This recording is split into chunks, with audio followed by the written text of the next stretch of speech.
E quem está pagando a conta da derrota do Bolsonaro é o povo.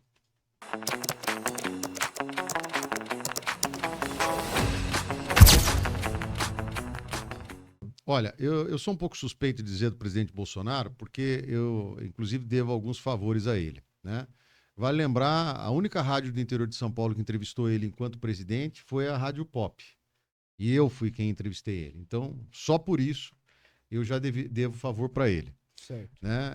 Estive algumas vezes com o presidente Bolsonaro, uma delas, inclusive, você estava junto comigo. Né? Você sabe que eu tenho acesso ao presidente, Sim, sim. né? Mais ainda ao senador Marcos Pontes, mas, enfim, eu tenho esse acesso ao presidente Bolsonaro, ao irmão do Bolsonaro, Renato, que é seu amigo também e tudo mais.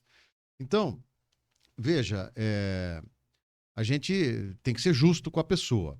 O presidente Bolsonaro assumiu o país numa enorme crise, né? Pegou lá um restício da Dilma, que tinha quebrado o país. Foi a pior redução da economia do Brasil, inclusive maior do que a que já tinha acontecido em tempos de guerra. Né? Então, nem na guerra nós não tivemos uma retração tão grande da economia. O Temer pegou, deu uma ajeitadinha, o Bolsonaro pegou lá o angu para tentar resolver. Quando ele começa a melhorar, ele enfrentou talvez o principal desafio que nós vamos ter nesse século, que foi a pandemia. Óbvio que aumentou o déficit público, mas não só no Brasil, todo mundo, né, inclusive paga a conta até hoje do déficit da pandemia, as pessoas ficavam em casa, e ele entregou ainda o país dando um superávit de 50 bi. Então, veja, contra dados não há argumentos, o país estava funcionando. Agora, o presidente Bolsonaro errou muito na comunicação, tanto é verdade que perdeu a eleição. Né? Então, por exemplo, eu tentei falar com algumas pessoas para fazê-las votar no Bolsonaro na época da eleição. Quando você falava com alguém que tinha perdido um parente para a Covid, era praticamente impossível convencer essa pessoa a votar no presidente Bolsonaro. Por quê? Porque não usava máscara, imitava o pessoal lá com falta de ar, uma série de erros de comunicação que foram cometidos. Eu creio que o presidente Bolsonaro, ele próprio, deva reconhecer isso na intimidade dele, tanto que ele mudou a forma dele ser.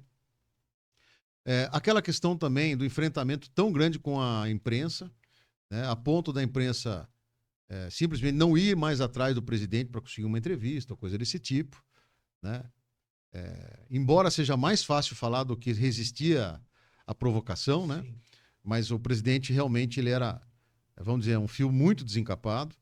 Então, acho que tudo isso, de certa forma, contribuiu para a derrocada nas eleições. E quem está pagando a conta da derrota do Bolsonaro é o povo. Né? Veja, eu respeito a opinião de cada um. Se acha isso mesmo, que com o Lula tá bom, para mim não tá. Pagando R$100 no quilo da picanha, para mim não tá bom.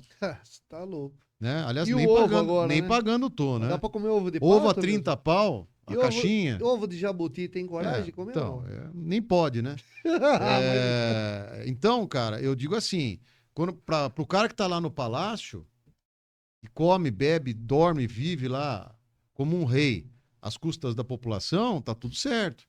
Mas para nós que estamos aqui embaixo, tendo que trabalhar, pagando impostos como nunca. Né? Outro dia, Júlio, eu entrei aqui no Shopee para ver uns negócios. Tinha mania, tinha até uma época eu tinha até vício de comprar um monte de coisa que eu acabava nem usando no Shopee.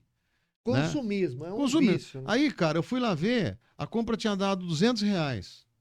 Era bastante coisinha, tipo, sei lá, um monte de tranqueirada. Quando eu fui ver, cara, de imposto, subiu para 400. Você tá louco. Sabe, cara? Então era a única forma que o pobre ainda conseguia fazer umas comprinhas. Não pode mais também. As comprinhas da Shein, do 100. Shopee. Então, cara, eu vejo assim, a qualidade de vida piorou. Os números que eles nos apresentam de inflação, na minha opinião, não refletem a realidade. Não é o que eu estou vendo na gôndola do mercado, não é o que eu estou vendo na gôndola das lojas de roupa. Né? Eu estou vendo os comércios fecharem, o cidadão sem poder de compra. Né? E eu não torço contra, não. Eu queria que nós estivesse voando. Tá? Tanto é verdade que eu não torço contra. O primeiro governo do Lula, poxa, nós tínhamos um poder de compra maravilhoso. Sim. Tá? Foi muito bom. Eu não votei nele, mas eu reconheço que foi Não, o bom. primeiro foi, sim. O pessoal comenta isso. Certo. Até o pessoal que é de direita. Né? Então, se ele tivesse repetido o primeiro governo no terceiro, cara, eu seria não apoiador, não votaria nele, mas eu diria, olha, sem novidade, olha, tá indo bem mesmo, puxa vida, né? Mas tá indo muito mal, né? Ele que tá conseguindo, vamos dizer, equiparar o Dilma 2, né?